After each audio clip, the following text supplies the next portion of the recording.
La bona evolució de CaixaBank durant el primer semestre es fonamenta en una dinàmica comercial molt positiva, en la plena consecució de les sinergies derivades de la integració amb Bankia i en la reducció dels saldos dubtosos.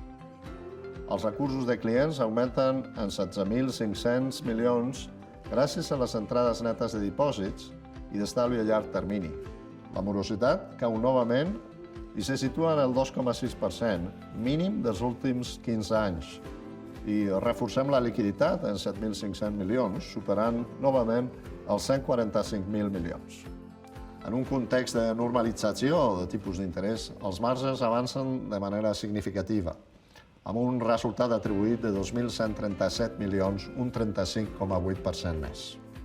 Com deia, aquest sòlid resultat és conseqüència de la bona marxa de l'activitat comercial, així com de les sinergies de la integració amb Bankia i de la gestió prudent del risc de crèdit, situant la nostra rendibilitat sobre fons propis en nivells del 10%, després d'un llarg període de rendibilitats molt baixes. La fortalesa financera i la recuperació d'una rendibilitat raonable ens permet mantenir una adequada retribució a l'accionista, que reforçarem després d'anunciar la intenció de dur a terme un nou programa de recompra d'accions per import de 500 milions d'euros.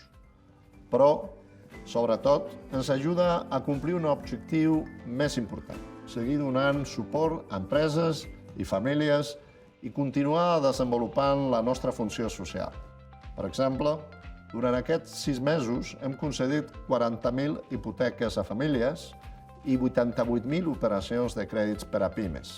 Per ajudar els nostres clients en una situació de pujada de tipus d'interès, hem recollit unes 5.600 sol·licituds que encaixen amb el Codi de Bones Pràctiques Hipotecàries, de les que 1.900 ja estan signades o en tràmit de signar-se, a més d'uns altres 2.000 refinançaments a particulars i 3.500 novacions d'hipoteques a tipus fix.